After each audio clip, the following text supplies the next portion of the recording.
standby dulu. Ya, silakan. Ya, Bang. terima kasih narasinya Bang Juma, bagus banget ya. Iya, Terima makasih. Berarti dalam hal ini Kristen-Kristen yang ada sekarang nih ya, baik itu Katolik maupun Protestan, itu dalam narasinya Abang tadi, argumentasinya Abang dengan mengutip beberapa ayat, itu berarti ajaran Paulus, begitu ya? Iya, betul. Ajaran Yesus, Bang. Tapi Yesus yang palsu. Yes, kan Yesus yang datang, kan Paulus mengatakan begini. Aku memberitakan Injil kepada Iya, betul. Saya sedang ikuti dulu ini. Iya, argumennya Bang Juma.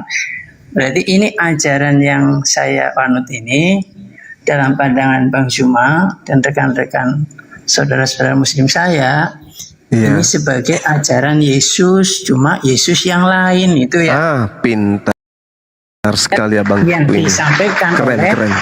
Dengarkan. Paulus. Ya, sorry ya. Yang disampaikan oleh Paulus ya.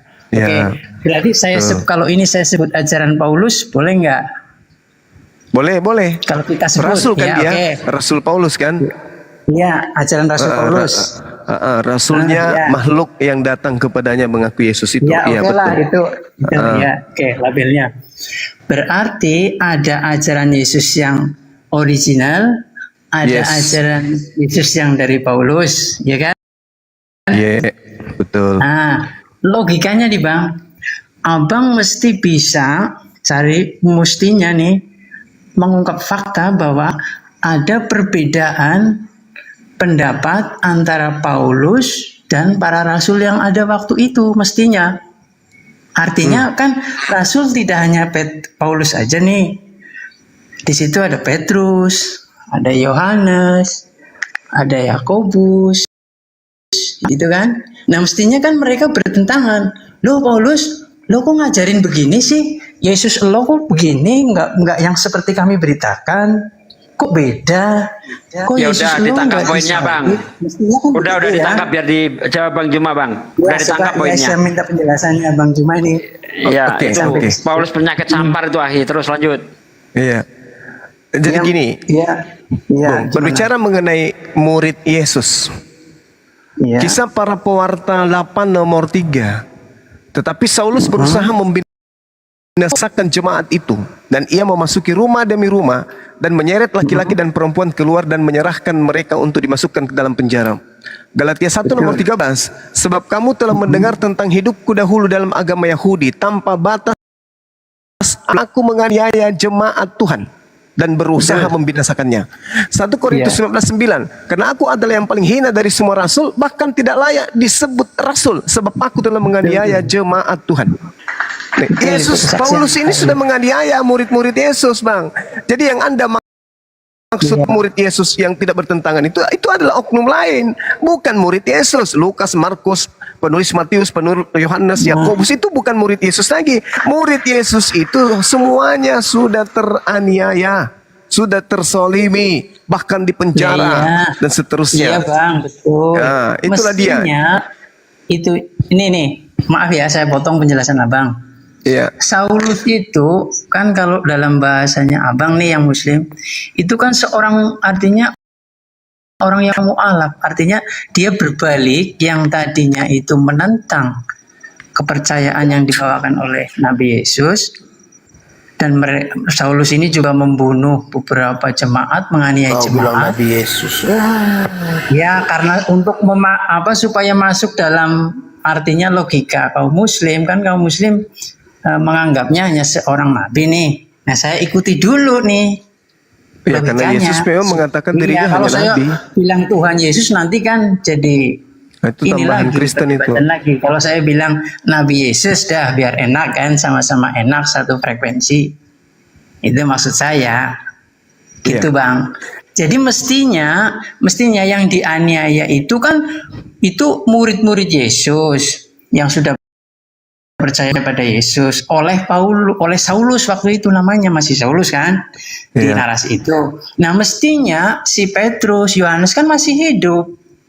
Nah, ketika Saulus sudah ketemu Yesus dalam kesaksiannya dan mengajarkan Yesus yang lain, nah mestinya kan ada dua ajaran jadinya, tiga dengan Yahudi. Ya, ajaran Yahudi, ajaran Yesus yang asli, dan ajaran Yesus yang dari kesaksian Paulus. Itu, tapi dari narasi di Kisah Para Rasul itu nggak ada perbedaan dogma. Nggak ada. Petrus juga nggak menentang Saulus, Paulus, kamu jangan ngajarin Yesus yang model gitu dong. Coba Anda tunjukkan di mana Petrus pernah bertemu dengan Paulus. Ya, artinya saya sih bukan orang Kristen yang hafal kitab. Ya, Anda kan mengatakan bahwa Petrus dan Paulus itu tidak pernah ditegur. Padahal kalau Anda melihat di dalam kitab saudara nih, di dalam Kisah Para Rasul 24 nomor 5, Paulus itu disebut sebagai penyakit sampar yang telah menyesatkan orang-orang Yahudi di seluruh dunia. Dan dia adalah tokoh dari Nazaret. Itu Bang. Terus kemudian kayaknya nggak pernah kedengaran ada ini ajaran Paulus bertentangan dengan ajaran para rasul yang lain, sehingga ini Paulus harus dikeluarkan. Enggak pernah begitu. Kalau semuanya begitu, Paulus gini. Maaf ya Bang, saya agak itu. Paulus juga mengajarkan bahwa Yesus mati di kayu salib. Petrus juga mengajarkan Yesus mati di kayu salib. Di mana Petrus mengajarkan itu Bang? Di mana Petrus mengajarkan gurunya mati di atas salib? Orang-orang Israel, bahwa ini Yesus yang kamu salibkan itu, kan begitu. Ya, di mana Petrus mengajarkan itu? Petrus yang asli, Bang. Petrus yang asli. Jangankan gurunya di sana. Juga. Oke, baik. Ya, saya catat lagi nih. Ada Petrus tambahan nih. Benar juga. Jadi ada Petrus asli ya, ada yang palsu juga. Baik, oke. Yuk lanjut. Ini kalau sok pintar orang tapi tidak ada ilmu ya kayak gini, mulutnya nggak pernah mau diam. Kalau nggak ada ilmu nihil, tapi mulut kayak mesin ketik peninggalan Belanda yang kayak gini, Bang. Galatia 2, Bang. Galatia 2 nomor 8. Paulus sendiri mengatakan Petrus diutus kepada orang-orang yang bersunat. Catat itu dulu. Iya, betul. Oke, orang Roma itu bersunat atau tidak, Bang? Tidak. Nah, siapa yang ke Roma? Kalau yang itu? ke Roma itu. Ke Roma waktu itu Petrus juga. Ngapain ke sana? Dia itu saya. Ngapain? Bukankah Paulus sendiri mengatakan Petrus diutus untuk orang-orang yang bersunat? Iya, betul. Nah, betul, berarti Bang. Yang ke Roma ini Petrus yang asli atau yang bukan? Nah, itu ceritanya ada bukan di Alkitab, tapi di sejarah gereja-gereja, bapak-bapak gereja abad yang sebelum ini, Bang. Dan itu saya dengar dari siapa? Itu Petrus itu mengguru penyesat di sana. Jadi itu kalau hanya artinya dia tidak ke sana, bukan berarti ada Petrus yang lain. Lah, artinya kalau Petrus itu hanya untuk di Yerusalem, terus kalau dia pengen ke mana? Ke barat, bukan artinya ada dua Petrus. Itu mah. Sekarang Petrus ini murid. Sekarang Petrus ini murid palsu, murid durhaka atau bukan, Bang? Ya, bagi saya dia rasul, ya asli, nggak ada dua, nggak ada tiga, satu Petrus itu. Sekarang kalau dia dikatakan Yesus berpesan kepada ke-12 muridnya, iya, jangan ke bangsa lain. Kira-kira Petrus yang asli ke bangsa lain nggak?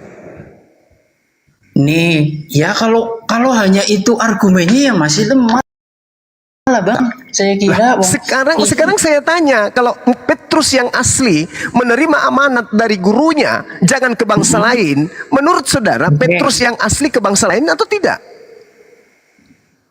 Ya, kalau ke bangsa lain nggak apa-apa bagi saya. Ke bangsa bagi itu bagi anda yang saya tanya Petrus yang asli. Petrus yang asli ya, iya bagi saya Petrus nggak ada yang palsu sih, Bang. Perkara dia mau ke Romawi, mau kemana? Saya kalau diskusi sama pendusta, sama pembohong yang kayak gini, Yesus memberikan kemudian tongkat estafet untuk mendirikan jemaat itu kepada siapa? Mula-mula kepada Petrus. Jemaat mula-mula yang dibentuk oleh Petrus kumpulan pemakan babi, orang bersunat atau bukan? Ya bukan, karena dia latar belakangnya Yahudi, termasuk Nah, Petrus berarti juga pengikut, Yahudi. berarti jemaat mula-mula yang didirikan Petrus jemaat bersunat atau jemaat tidak bersunat? Ya bersunat. Kalau memang bersunat, mendirikannya memang di situ. Kalau bersunat. mendirikannya Orang Roma dia, bersunat atau tidak? di mana? Orang Di Roma bersunat ya atau tidak? Bersunat. Tidak bersunat. Apakah itu jemaatnya Iya. Petrus? Ya itu ya jemaat gereja, artinya saya tidak Saya tahu pasti. tanya, jangan lilit lidah Anda. Apakah orang-orang yang tidak bersunat itu jemaatnya Petrus? Ya jemaatnya Petrus juga, wong mereka menyembah kepada satu Tuhan. Inilah kalau pembohong ya. Inilah kalau pembohong pendusta gitu. Begitu. Petrus itu mustahil. Petrus mustahil. Petrus mustahil memiliki jemaat yang tidak bersunat. Itu mustahil. Gak mungkin terjadi. Nih, tak kasih hadiah kepada saudara. Tak kasih hadiah kepada saudara. Tak kasih hadiah. Tak kasih hadiah. Tak kasih hadiah. Kenapa kemudian Paulus bertobat dari mengajarkan ajaran Kristen? Anda tahu nggak itu? Nggak bertobat, dia bertobat dari itulah Anda. Kebanyakan makan yang diharamkan Yesus begini jadinya. Di dalam Kisah Para Wartawan 21 nomor 15 sampai nomor 26, di situ Petrus bertobat dari mengajarkan agama Kristen. Ketika Petrus kembali ke Yerusalem, dia disuruh bertobat, dan dia bertobat dari mengajarkan agama Kristen itu. Jadi jangan mimpi, saudara jangan mimpi Petrus mengajarkan Kristen, mustahil, kecuali ada Petrus lain. Kalau Kepas nggak mungkin, murid Yesus nggak mungkin. Udah, sekarang kita selidiki kalau ada Petrus lain. Ya udah. Kalau ada Petrus lain, datanya Bang Zuma apa? Data saya, saya Anda sudah jawab tadi, Bung. Data saya Anda sudah jawab. Apakah Petrus jemaatnya itu adalah orang-orang pemakan babi? Ya bukan. Ya bukan. Itu Anda jawab sendiri. Berarti yang di Roma makan babi atau tidak, Bang? Ya. Roma makan babi atau tidak? Ya, waktu itu ya kalau seandainya di sana ada babi ya pasti makan babi. Babi. Jangan pakai sistem penipuan di sini. Kita jujur-jujuran. Itu yang pertama. Yang kedua. Apakah Petrus itu ibadahnya hari Minggu? Petrus ibadahnya ya sesuai ibadah waktu itu dia di Yahudi kan ibadahnya pada hari Sabat. Roma ibadah Sabtu atau ibadah Minggu? Minggu. Karena itu Minggu. Anda sudah menjawabnya sendiri. Gimana sih abangku ini? Baik. Cobalah berbicara jujur itulah. Itulah makanya kenapa saya katakan Yesus itu ada dua. Yang kalian sembah itu adalah Yesus makhluk halus yang datang kepada Paulus, pendiri agama saudara. Wah, ini dogmanya bagus banget. Anda bisa menggambarkan dunia ini kalau ada dua Yesus. Memang sekarang begini. Sekarang saya tanya. Kalau yang di Al-Quran itu Yesus yang nomor berapa nih? Kalau begini ada 3 bahkan. Yesus itu sebenarnya nama palsu, Bang. Wah, ada. Oke, nama palsu. Baik. Yes. Siap. Iya. Ya. Mana ada orang Yahudi? Mana mau orang Yahudi? Iya. Kenapa? Aslinya apa? Iya, tadi Yesus nama palsu nih. Yes. Aslinya apa? Aslinya orang Aramaik, bahasa Aram menyebutnya Iso. Orang Ibrani menyebutnya Yesua. Iya, betul. Terus yang Yunani menyebutnya Isaus. Terus kalau yang di Al-Quran menyebutnya Isa. Berarti yang palsu yang mana nih? Banyak banget nih. Yesus. Tidak mungkin. Yesus tidak itu yang palsu. Bung, dengarkan saya. Ya. Tidak mungkin orang Yahudi yang dijajah oleh Roma memberikan nama penjajah kepada anaknya. Gak mungkin, itu mustahil. Nah, oleh karena itulah kemudian Yesus itu nama orang Yunani, penjajah. Kala itu tidak mungkin kemudian diberikan nama anaknya yang dijajah ini terhadap nama orang penjajah. Gak mungkin, itu mustahil. Oke, saya ikuti dulu logikanya. Baik, berarti ada 3 Yesus nih. 4 dengan cuman ada satu nabi yang datang di tengah-tengah Bani Israel itu cuman satu. Lahir tanpa ayah itu cuman satu. Orang Yahudi menyebutnya Yesua, orang Aram menyebutnya Iso, orang Arab menyebutnya Isa. penjajah menyebutnya Yesus. Lama-lama berubah menjadi Yesus. Gitu Bang. Sampai sini paham? Jadi itu berbicara oknum yang satu. Cuman oknum ini mengajarkan setelah aku pergi akan datang Yesus palsu. Akan datang Isa palsu. Nah itulah yang kau sembah sekarang. Melalui pengajaran Rasul palsu. Gitu Bung. Ini hadiah lagi saya kasih. Tadi saya sudah kasih hadiah ya. Kisah Para Rasul 21 nomor 15 sampai 26. Di situ Paulus pendiri agama Kristen bertobat dari mengajarkan agama Kristen.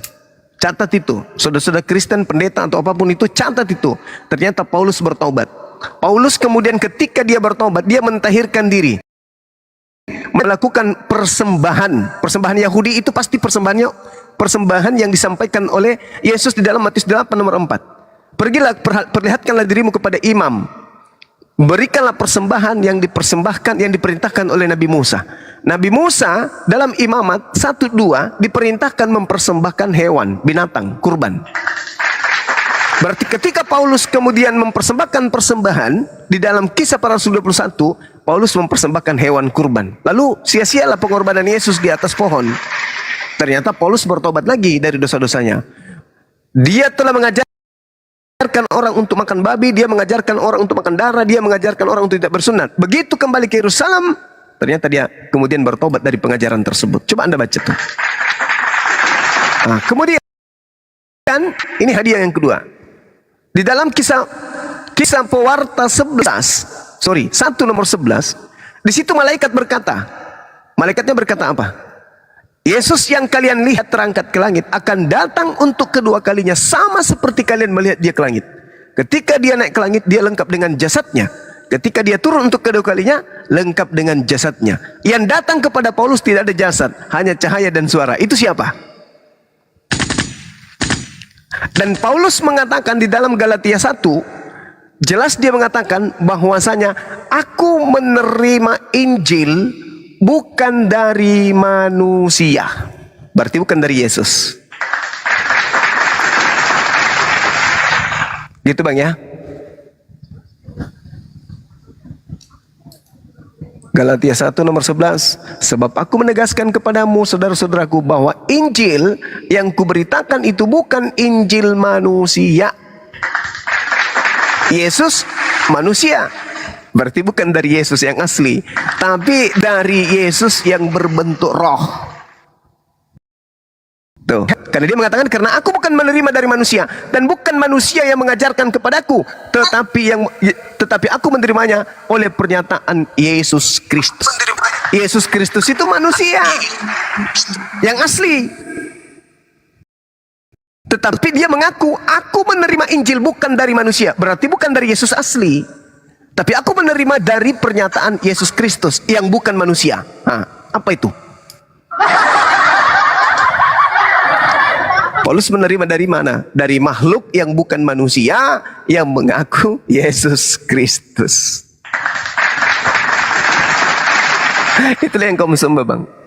Mudah-mudahan tercerahkan. Itu hadiah dari saya 2. Kisah Para Rasul 21, data nomor 15 sampai 26. Hadiah saya yang kedua adalah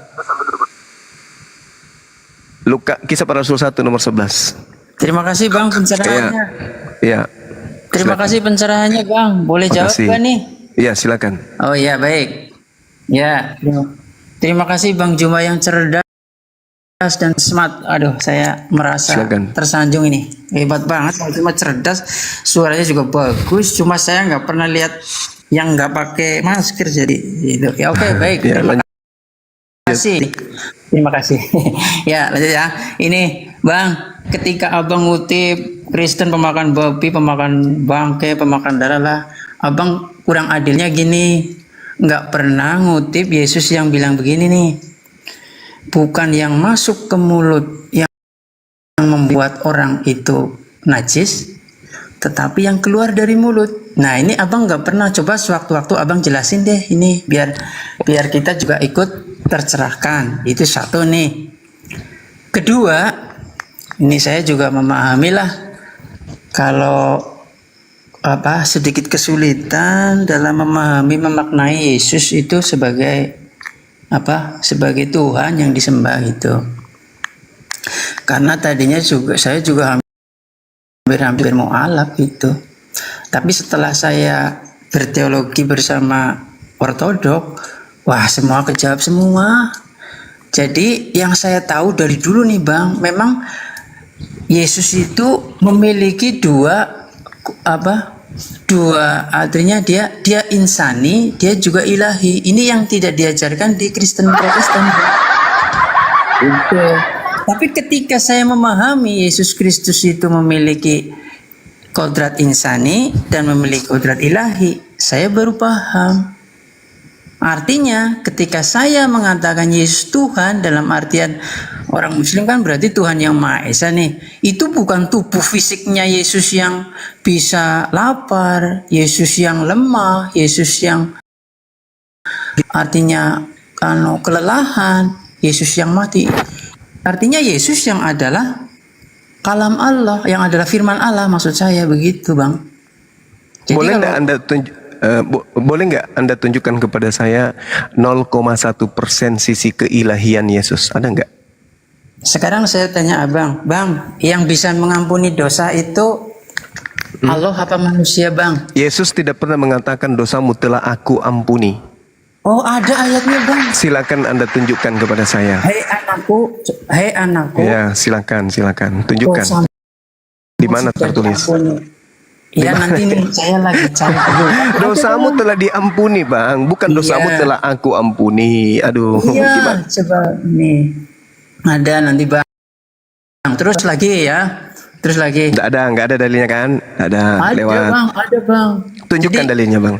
Tunjukkan. Ya, atau hadapkan guru ortodoks yang ke sini. Biar kuliahin sekalian. Silakan. Nih ya. Lalu ia berkata kepada perempuan itu, dosamu telah diampuni. Telah diampuni. Nah, kalau dia bukan, artinya apakah dia berbicara sebagai manusia, wujud manusianya? Tentu saja tidak. Ini berbicara bahwa dia yang lebih dari sekedar manusia. Yang saya minta mana pengakuan Yesusnya, kan sisi keilahian yang kita cari ini sekarang. Sebagai ilahi. Ini Bang. Ya, silakan, kalau tidak salah di Yohanes nih. Sebelum Abraham, ketika waktu itu Yahudi kan, orang Yahudi bingung nih, kamu anak kecil kok sudah ngomongnya begini, ya gitulah ya. Kemudian Yesus bilang begini, sebelum Abraham jadi, aku sudah ada. Berarti lebih hebat Salomo lebih hebat berarti Bang. Karena Salomo mengatakan sebelum langit digariskan aku sudah ada. Lebih hebat Salomo berarti. Itu maksudnya bukan Salomo, itu maksudnya lalu siapa? Lalu siapa Bang? Hikmat, maksudnya hikmat. Kenapa bisa Anda mengatakan itu bukan Salomo? Kenapa bisa Anda mengatakan? Kenapa? Ya bukan, Wong Salomo. Kenapa bisa Anda mengatakan itu bukan? Ya bukan, Wong memang alasannya itu. Karena Anda Kristen. Alasannya kan Anda Kristen. Sedang mengajarkan hikmat. Iya, ini Salomo mengajarkan tentang Yesus. Salomo mengajarkan, dia sedang mengajarkan hikmat, bahwa hikmat iya, itu saya tahu. Dan Salomo mengatakan apa? Salomo mengatakan dia ada sebelum langit digariskan. Loh, kok Anda larinya ke Yesus? Kalau Anda mengatakan baca juga oleh firman Allah langit diciptakan, dan dari hembusan nafasnya segala tentaranya, kan begitu Bang. Ya memang betul, memang betul. Sebelum Abraham jadi aku sudah ada. Innama amruhu idza arada syai'an ayaqula hukum fayakun. Memang betul. Iya. Tidak ada yang salah di situ. Sedangkan ketika Yesus mengatakan akulah Alfa dan Omega. Itu Yesus yang Anda sembah, itu makhluk yang aku bilang. Yesus anak Maria tidak pernah mengatakan itu. Di mana Anda tunjukkan kepada saya? Di mana Yesus anak Maria sebelum ke langit ada perkataan? Ya itu kan kesaksiannya para rasul. Lah sekarang. Kesaksian para rasul. Inilah susahnya kalau Bang Juma juga percaya rasul kan? Iya kan? Udahlah. Dan di surat Yasin juga ada Rasul Paulus disebut namanya, Mbok. Udahlah. Anda ke gereja aja deh, ke gereja, colok pantat pendeta, jilat anusnya biar Anda waras. Nggak ada tempat bagi orang yang stupid Aduh, di sini. kotor kali Nggak ada mulutnya orang. si Juma ini. Nggak ada orang bodoh, orang bodoh, Saya kira Bang orang Juma bodoh orang di sini. kolegikal nih, kok Enggak apa-apa, ngomongnya enggak ada apa-apa. segala Saya tidak ada waktu untuk Juma, orang yang hanya bisa Kotor menipu. Paham? kali mulutmu Juma. Bang Juma, saya kok jadi nggak Makananmu respect aja kalau babi ngomong anjing kok, masa gitu. Itu kan. Enggak suka saya berdiskusi dengan orang yang enggak jujur, enggak Iya, suka. tapi kan mulut itu dijaga juga. Oh, Juma. ngapain? Sama orang kafir enggak perlu. Apalagi sama berarti setan, pengikut setan tidak perlu. Mulutmu Pengikut setan menandakan tidak ajaranmu perlu. seperti itu. Pengikut gitu. setan tidak Itu perlu. Memang saya harus memerangi pengikut setan. Al-Quran saya mengatakan itu. Innal ladina amanu yuqatiluna fi sabilillah wal ladina kafaru yuqatiluna fi sabilit tagut. Faqatilu awliya syaitan. Itu perintah Al-Quran. Perangilah pengikut setan. Perangilah saudara-saudara setan. Saya menganggap ketika Anda membantah Bible, Anda itu sedang kerasukan setan. Hai, saya harus perangi. Anda mengatakan Amsal 8. Oh, itu adalah hikmat. Itu untuk Yesus. Nanti giliran saya baca di dalam di Amsal 8 nomor 22. Tuhan telah menciptakan aku. Berarti Anda mau mengakui Yesus ciptaan? Mau enggak? Mau enggak Anda mengakui Yesus ciptaan? Ini kalau orang-orang penipu tidak mengerti tentang Bible ya kayak gini, asalnya rocos. Kitabnya orang Yahudi Amsal itu, bukan kitabnya orang Kristen. Yang paham tentang Amsal adalah orang Yahudi, bukan orang Kristen. Orang Kristen itu hanya mencocok-cocokkan Tuhan yang dibawa oleh orang Roma untuk mereka tuhankan. Kalau Anda memaksakan Amsal 8, sebelum dunia diciptakan, dikatakan bahwa aku ada sebelum langit digariskan, aku ada sebelum bumi diciptakan. Oh, itu hikmat untuk Yesus. Berarti Yesus diciptakan. Mau? Tuhan telah menciptakan aku sebagai permulaan pekerjaannya. Oh, berarti yang Anda sembah selama ini bernama Yesus itu ciptaan rupanya. Oh, baru tahu saya. Sementara Kristen sedunia mengatakan Yesus bukan ciptaan. Kalau begitu Amsal 8 ini bukan untuk Yesus. Mohon maaf nih Bang, tidak ada jalan orang Kristen itu bisa membodohi kami selama Bang Suma masih hidup. Nggak ada. Mau seperti apapun kalian melilit lidah, seperti apapun kalian menyembunyikan kebenaran akan terungkap. Semakin Anda berbicara, semakin akan saya ungkap semua isi Bible. Bahwa Yesus itu adalah makhluk halus yang kalian sembah, bukan Tuhan. Gak perlu kebohongan di sini. Kita jujur-jujuran saja. Ketika Anda menganggap Yesus Tuhan, selesai Anda. Anda adalah antikristus. 2 Yohanes 1 nomor 7. Siapakah penyesat itu? Siapakah iblis itu? Siapakah pembohong itu? Siapakah antikristus itu? Bukankah dia yang pergi ke seluruh dunia, yang tidak mengakui Yesus datang sebagai manusia? Ketika Anda mengatakan Yesus Tuhan, berarti Anda iblis. Hanya iblis yang bisa mengatakan Yesus itu adalah Tuhan. Hanya iblis, hanya pengikut setan yang bisa mengatakan itu. Kenapa? Dalil di dalam kitab saudara sendiri yang mengatakan 2 Yohanes 1 nomor 7. Siapakah penyesat? Penyesat dalam bahasa Yunani planos. Planos ini artinya apa? Pembohong, penipu, antikristus. Bukankah mereka yang pergi ke seluruh dunia yang tidak mengaku Yesus datang sebagai manusia? Dengan Anda mengatakan Yesus itu adalah Tuhan, berarti mulut Anda mengatakan dia manusia, tetapi pada prinsip keyakinan Anda, dia itu adalah Tuhan. Berarti apa itu? Pembohong, penipu, iblis. Gitu ya. Jadi saya paling suka berdiskusi dengan orang yang bisa jujur, baik terhadap dirinya sendiri, maupun terhadap Bible-nya, maupun terhadap orang yang mendengarkan perbincangan kita ini. Tapi kalau Anda ngotot, pembohong, penipu, saya paling tidak suka. Anti saya. Karena saya harus memerangi pembohong-pembohong kayak seperti itu. Kitab Al-Quran saya menerangkan. Faqatilu awliya asyaitan. Perangilah saudara-saudaranya setan. Perangilah teman-teman setan. Jelas itu. Saya udah kasih hadiah 2.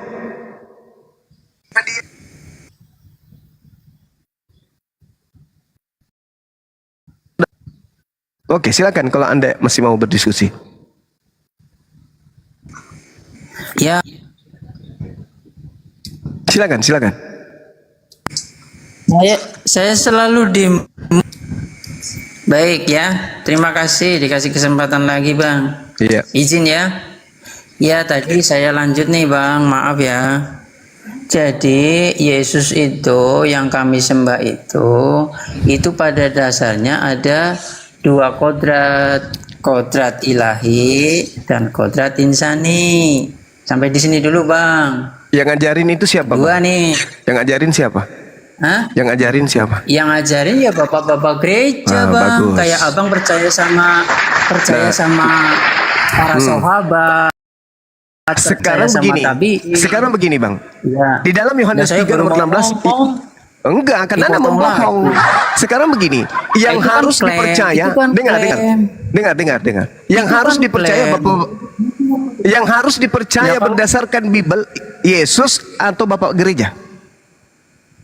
Yang mana yang diperintahkan untuk dipercaya? Yesus ya Bapak gereja, karena ajaran kami kan turun temurun kayak ajarannya Abang. Berarti Anda sudah gila. Menurut Berarti Anda sudah gila.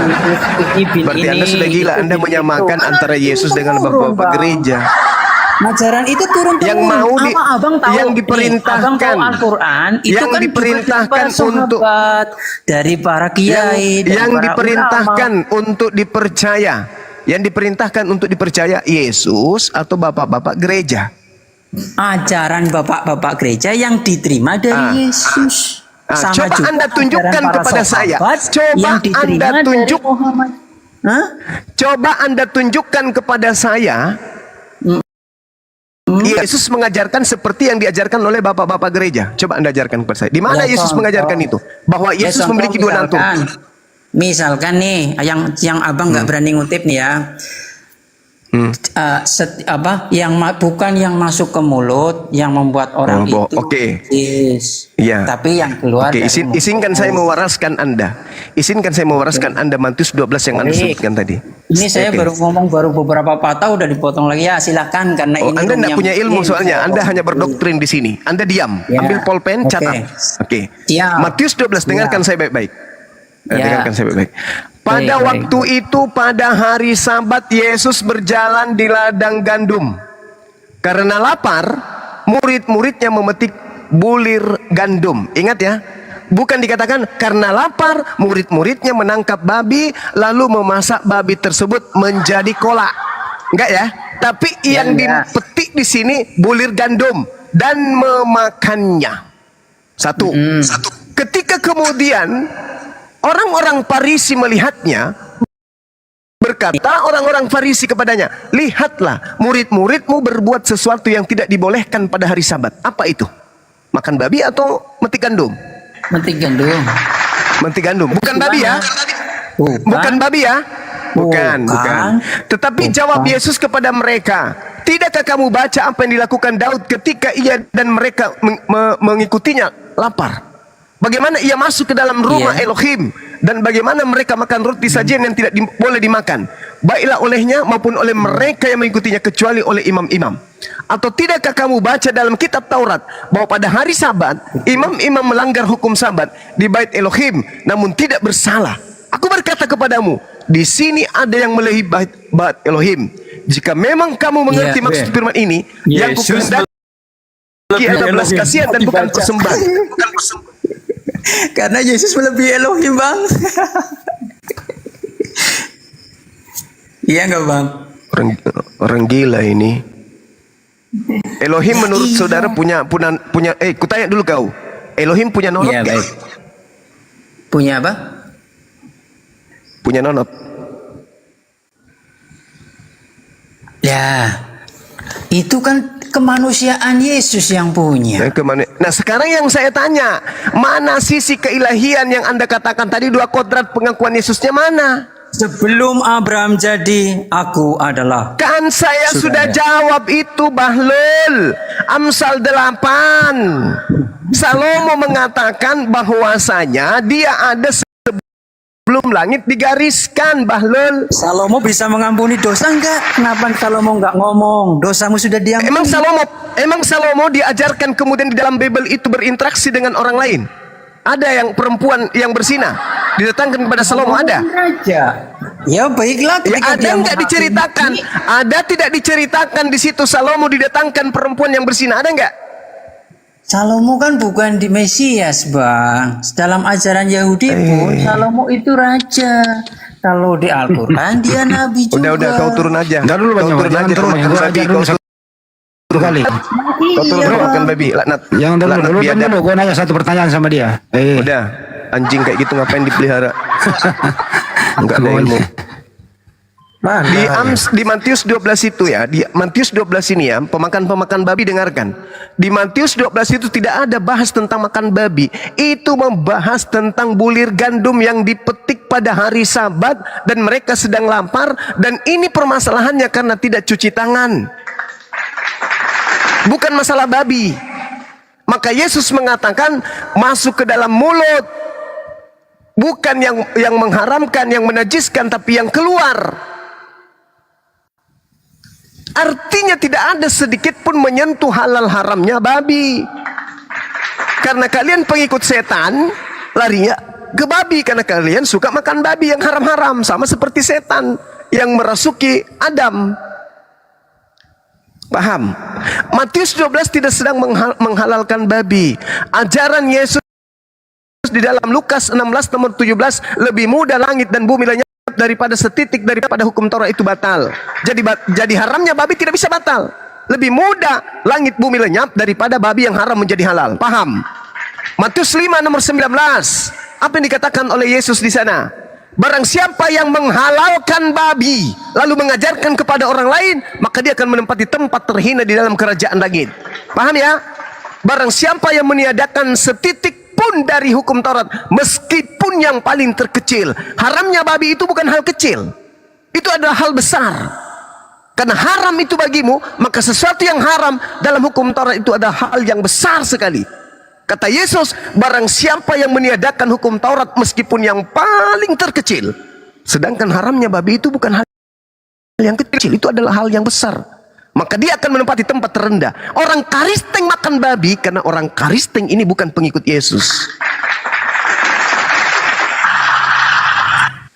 Harus dipahami itu. Siapa yang mengajarkan kemudian Adam menjadi rakus, makan semua makanan yang ada di surga, yang ada di Eden? Siapa yang mengajarkan mereka? Siapa yang mengajarkan Hawa makan semua makanan yang ada di surga, yang ada di Eden, menjadi rakus mereka? Yang ngajarin siapa? Iblis. Yang mengajarkan Kristen makan semua makanan yang diharamkan siapa?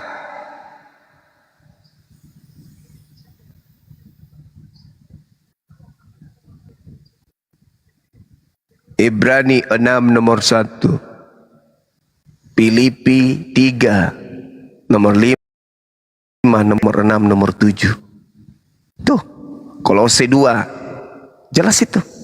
Baca Kolose 2 sampai selesai. Pauluslah yang membatalkan semua hukum-hukum Tuhan untuk supaya pengikutnya makan semuanya. Kalau perlu rel kereta api pun bakar.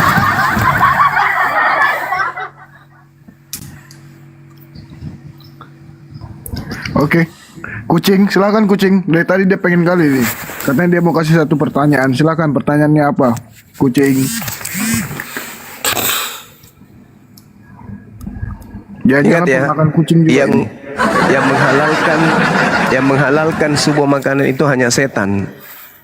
Pahami itu. Setan yang menghalalkan semua makanan. Ketika di Gan Eden ada satu makanan yang diharamkan, tetapi karena setan jadi halal semua.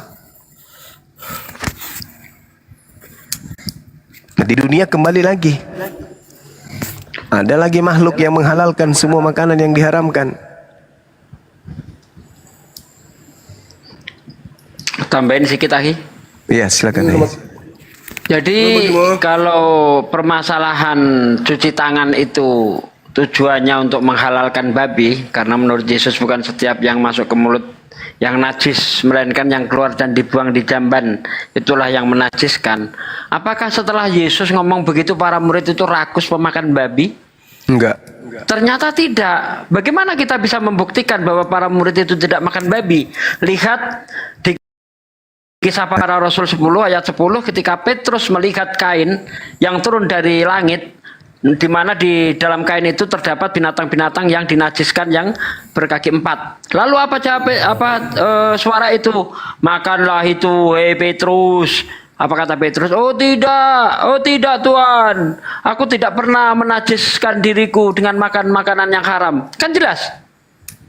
Jadi Petrus tidak makan babi sampai Yesus itu naik ke surga.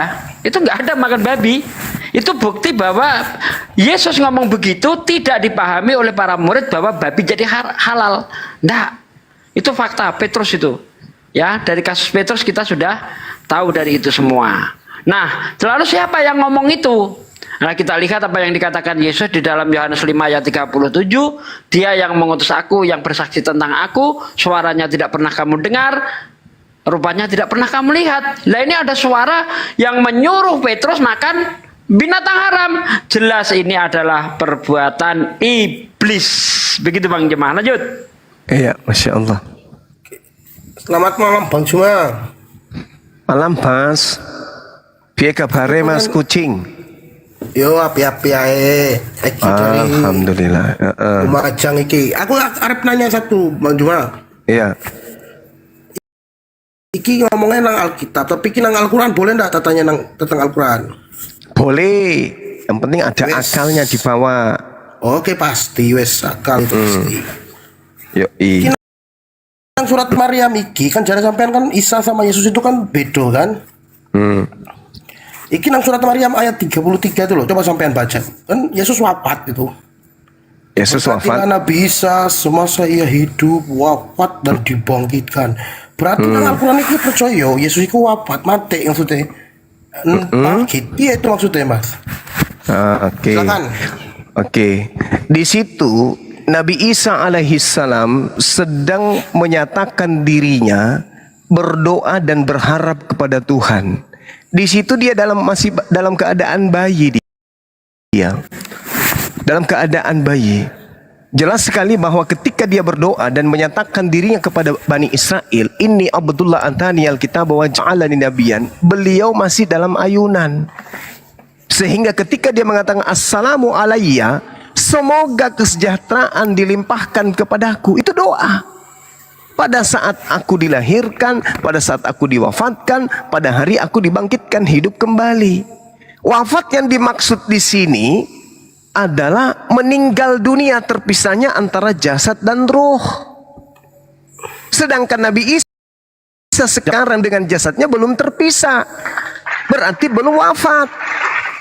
Nabi Isa belum wafat, masih bersama dengan jasadnya, dengan ruhnya. Nah, nanti kapan dia wafat? Pada saat datang yang kedua kalinya, maka Nabi Isa akan diwafatkan. Mati semuanya makhluk, tak ada lagi yang hidup. Bahkan malaikat pencabut nyawa pun mati. Lalu kapan dia bangkit? Pada saat di hari kebangkitan. Jadi bukan pada saat dia terangkat ke langit. Yesus terangkat ke langit, Nabi Isa naik ke langit itu dalam keadaan hidup. Dia tidak mati.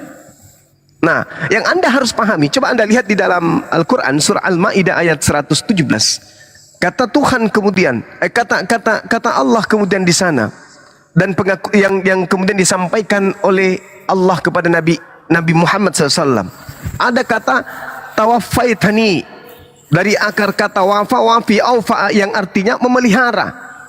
Jadi ketika kemudian Nabi Isa diangkat ke langit, itu masih statusnya, kalau itu yang kita pakai, masih statusnya terpelihara, diistirahatkan, ditidurkan.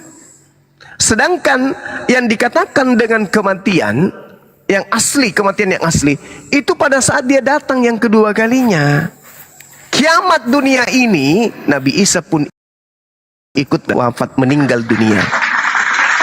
Bangkit setelah kemudian manusia ingin digiring kepada mahsyar. Seperti itu, Bung. Makanya di dalam kitabmu pun Nabi Isa, Yesus itu terangkat langsung. Dia tidak ditangkap, dia tidak disalib. Yang disalib itu orang lain, makhluk terkutuk yang disalib itu. Yesus bukan makhluk terkutuk, Bung. Dia manusia suci. Sebentar, tak potong sedikit ya.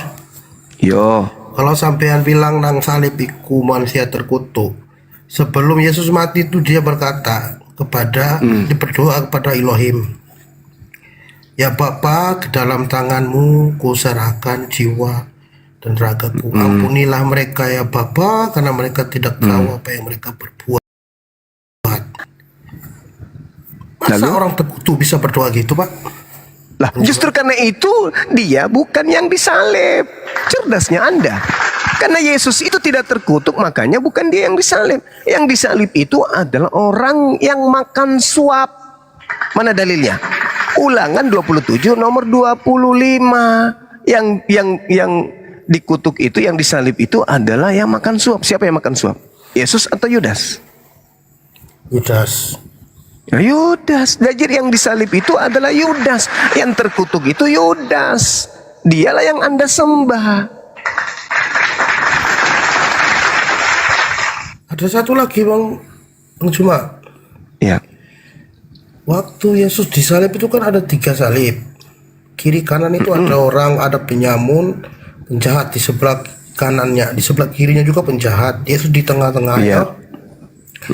Penjahat sebelah kiri dan kanan ini, yang sebelah kiri ini mengatakan kepada Yesus, jika engkau wanakalah, Firdaus, selamatkanlah kami dan dirimu. Tapi Yesus berkata kepada orang yang jahat di sebelah kiri itu, temannya yang berkata sebelah kanan, bukan Yesus, temannya,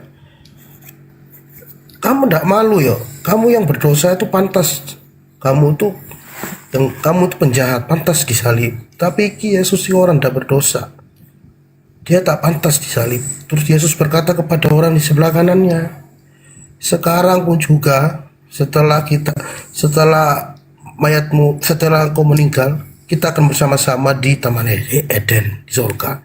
Kok bisa kalau dia bukan Tuhan, kok bisa dia ngajak meyakinkan, memastikan bahwa orang di sebelah kanan itu akan bersama-sama dia di surga? faktanya sama-sama enggak, Bang? Ya data itu kan di firman, Bang. Ya itu dia makanya. Ini kan cerita-cerita yang dibangun setelah terjadinya penyaliban. Kitab Lukas yang Anda pakai berarti itu dituliskan sekitar tahun 62. Yesus disalib, perencanaan salib itu terjadi di antara tahun 32 dan 33. Ada jarak selisih 30 tahun baru ditulis cerita-cerita itu. Ada nggak yang bisa mengatakan ini bukan penambahan, ini adalah penambahan? Ada nggak? Nggak ada kan? Nah, sedangkan Al-Quran mengatakan innama jazaa'ul ladzina yuharibunallah wa rasulahu wa yas'auna fil ard. Hukuman bagi orang yang memerangi Tuhan, memerangi Allah dan memerangi utusan Allah adalah disalib. Apakah Yesus memerangi Allah? Apakah Yesus memerangi Nabi Musa? Tidak. Yang memerangi Allah, yang memerangi Yesus, yang memerangi utusan Tuhan adalah Yudas. Itu jelas itu. Paulus pun mengatakan, orang yang diurapi telah menebus kita dari kutuk hukum Taurat dengan jalan menjadi kutuk. Yesus menjadi kutuk. Apa iya? Yakin? Yesus menjadi kutuk. Orang suci, orang benar, orang yang tidak melakukan dosa apapun kok jadi kutuk. Kapan dituliskan Galatia itu? Jauh puluhan tahun, tahun 52. Baru kemudian Paulus itu menulis surat. Dari mana Paulus tahu kalau Yesus mati untuk menebus dosa orang Romawi dan Yunani dari kutuk dengan jalan menjadi kutuk? Itu karangan dari mana Paulus dapatkan? Sedangkan penyaliban terjadi, dasar pijakannya adalah kecemburuan orang Yahudi kepada Yesus dan ketakutan orang Yahudi terhadap Romawi yang akan datang merampas tempat suci dan bangsa mereka, sehingga mereka harus membunuh Yesus. Bunuh Yesus untuk apa? Untuk membebaskan orang Yahudi dari penindasan Romawi. Baca Yohanes 11 nomor 45 sampai nomor 57. Jadi tak ada hubungannya dengan dosa. Kemudian puluhan tahun muncul pengarang-pengarang bebas. Yesus digantung di pohon dengan jalan menjadi kutuk. Sebab ada terkutuklah orang yang digantung di atas pohon. Kok Yesus terkutuk? Dari mana dasarnya Paulus mendapatkan ilmu hitam kayak begitu? Mas Apanya? Di mana ayatnya Paulus mengatakan Yesus itu terkutuk? Iya, Galatia 3 nomor 13. Di mana? Galatia 3 nomor 13. Dia 3. Galatia 3 nomor 13. Kristus telah menebus Kristen dari kutuk hukum Taurat dengan jalan menjadi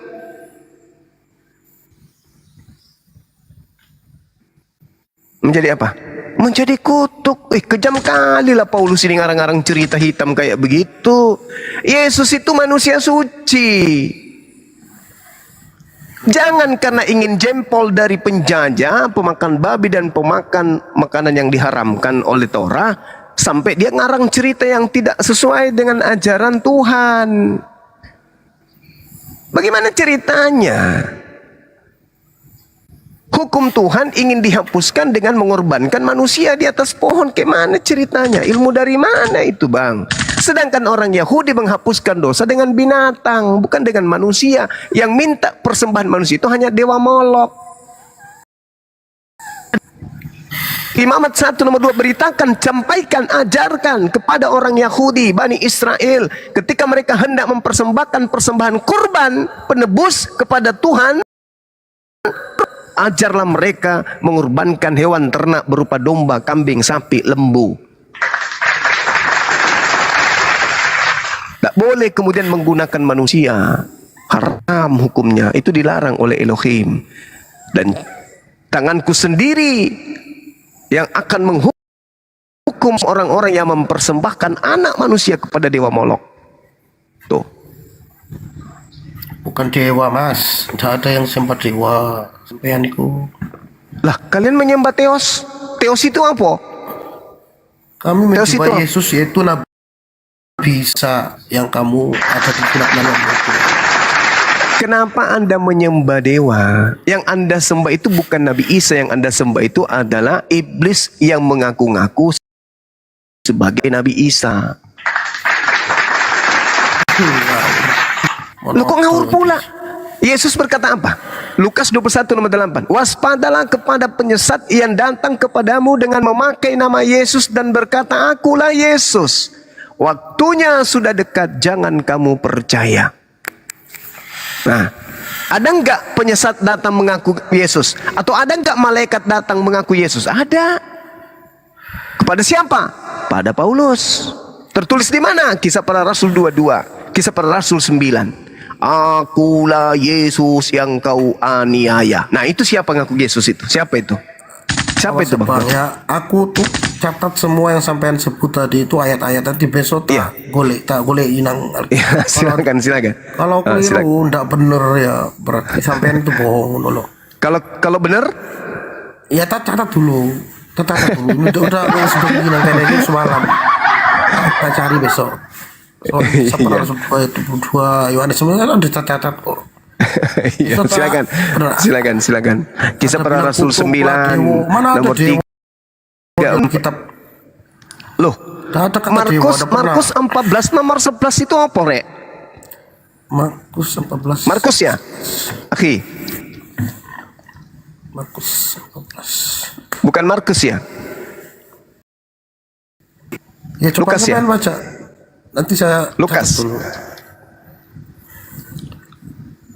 Nggak ada kata dewa kok. Nggak ada ya? Oh, saya juga lupa berarti. Yang lain pada tidur semua. Masya Allah. Sorry, nggak mantau apa tuh, Ahi? Dewa. Taman-taman dewa. Kisah Para Rasul. Kisah Para Rasul 14 kayaknya itu. Oh iya, sorry, saya lupa. Sorry, lupa saya. Saya kalau ragu saya pasti bertanya. Kalau saya ragu pasti bertanya. Saya nggak bisa nembak langsung gitu karena di dalam tubuh saya tidak ada Tuhan. 14 itu. Coba deh. Iya. Betul. Coba Anda baca di sana. Nah, dewa itu Theos, Bang. Theos itu dari mana, Bang? Theos itu kan kitab saudara ini bahasa Yunani aslinya. Tuh. Nah, di situ bahasa Yunaninya Theos, bukan Allah atau Allah. Gitu. Ternyata Theos itu artinya dewa. Berarti Yesus ini adalah anak dewa. Ngawur. Loh kok ngawur pula abangku ini? Besok tak golek ise. Golek ise. Sekarang kalau Tuhan, kalau di dalam bahasa Yunani Tuhan itu apa? Theos kan? Meskipun yang sebenarnya itu adalah akontas. Coba Anda lihat bahasa Yunaninya, bahasa Yunani kitab saudara. Pada mulanya adalah firman, logos. Logos itu bersama-sama dengan Theos. Itu Dan Yesus logos itu firman. Logos itu adalah Theos. Ya firman itulah Yesus itu. Nah, itulah firman itu adalah Theos kan? Yesus iyo. Berarti sampai sebutin sendiri kok. Nah iya, Theos itu apa bahasa Indonesianya? Theos itu ya Tuhan lah. Mana ada? Theos itu artinya dewa. Berarti Yesus itu adalah dewa. Piye toh? Dan yang mengajarkan menuhankan Yesus kan orang Roma Yunani, penyembah-penyembah dewa. Berarti Yesus mereka anggap dewa, tidak menganggap Yesus itu adalah Tuhannya Yahudi, tetapi menganggap Yesus adalah Tuhannya Romawi. Tuhannya Yahudi itu Elohim, Tuhannya Romawi adalah Yesus. Beda. Yesus disebut Theos, anak dewa. Gimana dong? Jadi yang kalian sembah itu adalah sembahannya Romawi. Ya. Sampean cukup cerdas, tapi belum 100%. Tak cek dulu ya. Tak cek. Cukup Sorry cerdas, tadi kalau saya salah menyebut. Oke, tak cek dulu nanti sesok. Kisah para Rasul 14:11 itu. Iya betul bang, betul lah. Tidak ada di Alkitab itu mengatakan Yesus itu dewa, nggak ada. Alamak, ada yang bisa buka karema? Mau dibuktikan? Iya silakan akhi. Dewa itu Silakan, untuk orang Hindu. Orang Roma. Roma Yunani, ingat bang? India mas. Ingat bang. Yunani itu agamanya itu agama Hindu loh. Lah iya, itu yang kedua. Nah itu dia. Besarin host. Ini ya. Mana dewa ya? Mana? Ini dewa nih. Dewa mana tulisan dewa? Ini dewa.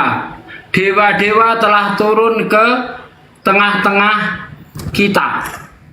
Kita lihat cek bahasa Yunaninya ya. Oke. Ya. Ini. Theos.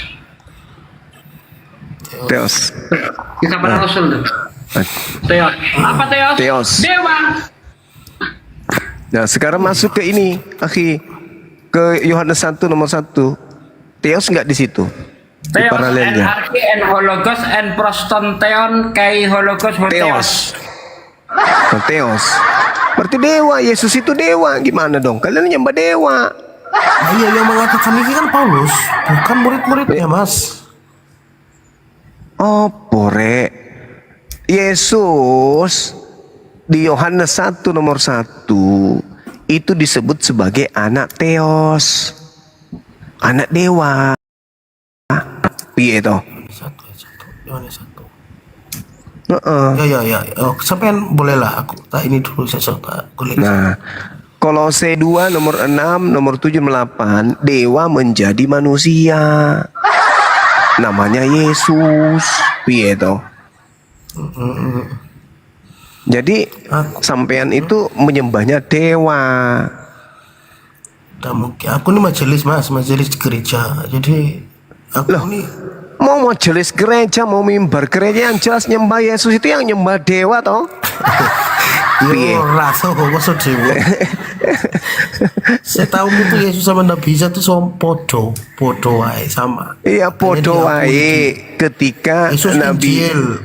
Sampai tahu ketika ada empat kitab yang diturunkan Allah, tahu? Tahu. Yo, coba. Taurat. Yo enggak dok. Apa toh? Apa dulu? Kitab Jabur. Waldo? Jabur kan? Sapu dulu ya. Kamu bos. Jabur,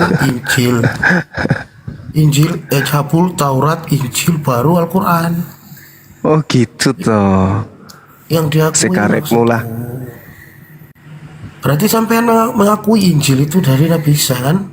Ya tapi Injil yang dimaksud Nabi Isa itu bukan yang kamu imani itu loh mas. Gitu. Aduh. Injil itu adalah firman Tuhan yang Tuhan wahyukan kepada Nabi Isa. Sedangkan Bible Lukas, Markus, Matius, Roma, Galatia, Filipi, Kaliki, Kaluhu, Pararam, Padale itu kan bukan Injil, itu adalah Bible. Buku-buku yang dituliskan oleh orang yang tidak dikenali oleh Yesus. Dan Yesus sendiri nggak pernah memberikan legitimasi kepada penulis-penulis Bible itu. Gitu loh. Piye to Mas? Sampai hari ini menerasi sesuai dengan pikiran sampean ya, asumsi sampean. Lah, piye? Mas, Yesus di dalam Markus 1 ya, nomor 14, di situ Yesus mengajarkan Injil kerajaan Allah. Sedangkan Lukas menuliskan itu karangan sendiri hasil penyelidikan. Ya. Nah, piye? Gimana toh? Iya, untuk saat ini sampean benar. Aku percaya dulu, nanti Nah, gitu. kebenarannya. Jadi kitamu itu bukan Injil. Bukan. Orang tulis Injil perjanjian baru. itu setelah Injil masuk ke perjanjian lama. Indonesia baru disebut kitabmu itu Injil. Sebelumnya Biblos. Piye? Terus Injil, Mas. Lah, Injil itu di Indonesia, Mas. Lah iya, berarti itu Loh. benar kan, di Al-Quran diakui Injil. Lah, tapi kan kitabmu pertama kali ditulis bukan di Indonesia toh? Ya udah tahu kalau itu ya di Alamak. Piye toh? nanti tahu. Lawang Markus iki ditulis tahun 64. Yesus ngajar Injil iku tahun 30 sampai tahun 33. Matius ditulis tahun 66. Yesus mengajarkan Injilnya tahun 33. Petrus tahun 81. Yohanes tahun 100-an. Sampean tahu tuh dari mana, Mas? Kok bisa? Lah itu sering dari sih? sumber Kristen sendiri. Yang tidak diketahui kapan tahun penulisannya itu, Kisah Para Rasul itu nggak tahu. Kalau Wahyu tahun 90 sampai tahun 96. Yakobus ditulis tahun 47 sampai tahun 48 kalau Yakobus. Piye toh? Sedangkan Paulus 13 suratnya iki nanti dia menulis itu tahun 52. Ada selisih puluhan tahun dari pengajaran Yesus. Jadi penulis-penulis Bible ini menghafalkah atau mereka menuliskan dari sejak zaman Yesus? Tak mungkin. Yesus terangkat tahun 33. Mereka menulis tahun 60, tahun 50, tahun 40, tahun 100. Nah itu dihafal di kepalanya atau gimana? Ya. Nah, Saiki aku iya. kalau dapat dulu. Gitu dong. Tapi besok tak benarkan omongan sampean itu. Iya. Besok kesini lagi yo. Katamu. Jangan lupa bawa daun sirih ya. Ya. Wes, ya, matur suwun, Mas. Matur Mas suwun Juma. ya. Hati-hati. Cerdas sampean, cukup cerdas. Ya, terima kasih. Ya, selamat malam. Malam.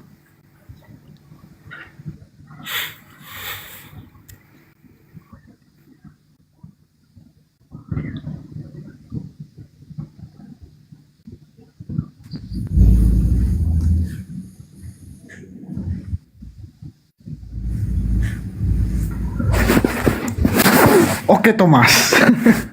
Oke mas, oke mas. Jangkrik. Oke, kita sama Andreas. Selamat malam Andreas. Jaringannya kurang baik. Ya, Bang Sirait silakan Bang. Tadi majelis gereja dia ya? Kok nggak ngerti Majelis Bible gereja ya? mas. Iyo. Kok begitu nggak ngerti apa-apa? Nah itu Parah. dia majelis gereja, tapi kok yang pokok-pokok dalam agamanya sendiri toh nggak dibaca gimana toh? Halo. Ikut cuma nak saenake dhewe. Ya, halo. Ya, Aku baru kali ini dengar si Juma berdebat seperti ini ya. Baru kali ini.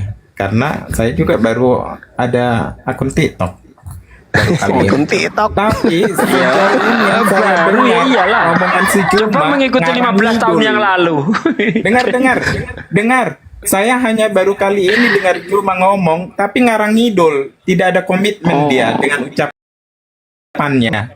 Satu, saya jelaskan ya satu. Tadi dia bilang Yesus adalah yang mulia. Terus ada lagi Yesus adalah Theos, dewa. Yesus adalah punya nonot. Berarti kamu itu ngarang ngidul. Oh, Yesus gak punya nonot jadinya. Jadi sesuka hatimu aja cuma. Berarti kamu gimana tadi Yesus yang mulia kan? Iki wong edan Iya sampean. kan?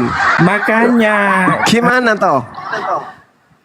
seenakmu aja kamu buat. Kok jadi seenaknya pula? Saya katakan Yesus itu mulia. Yohanes Jadi hanya orang 16 nomor 14. Apabila orang yang ia tidak datang punya maka otak dia yang akan mendengar memuliakan omonganmu, aku. tahu gak?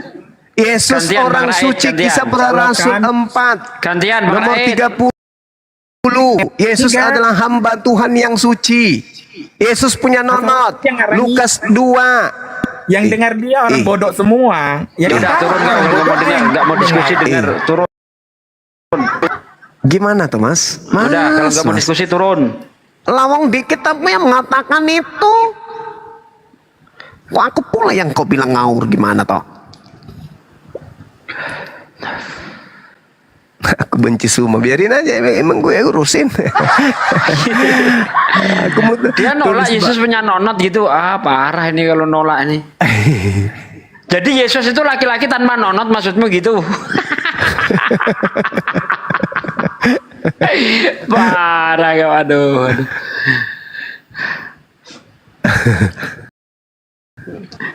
Karena ketika Bang Zuma mengatakan Yesus itu anak dewa, lah ini dewa datang.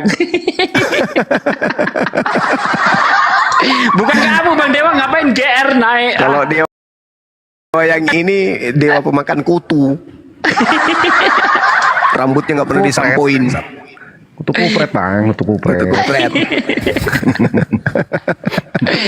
Mana Yesus ini anak dewa kuesternya ini? tertulis dalam Bibelnya, ya kan? Ini besti semua di sini, Anarki and besti. hologos and prostonteon kai hologos hoteos, lah kan? Kok Bang Juma yang disalahin orang kitabnya yang mengatakan Yesus anak dewa, anak Theos? Gimana sih? Iya tuh Mas. Karena begitu besar kasih Theos kepada dunia, maka dia mengaruniakan anaknya yang tunggal. Anaknya, anak dewa. Supaya setiap orang yang percaya tidak binasa melainkan memperoleh hidup yang kekal. Theos kan? Gimana sih? Jangkrik.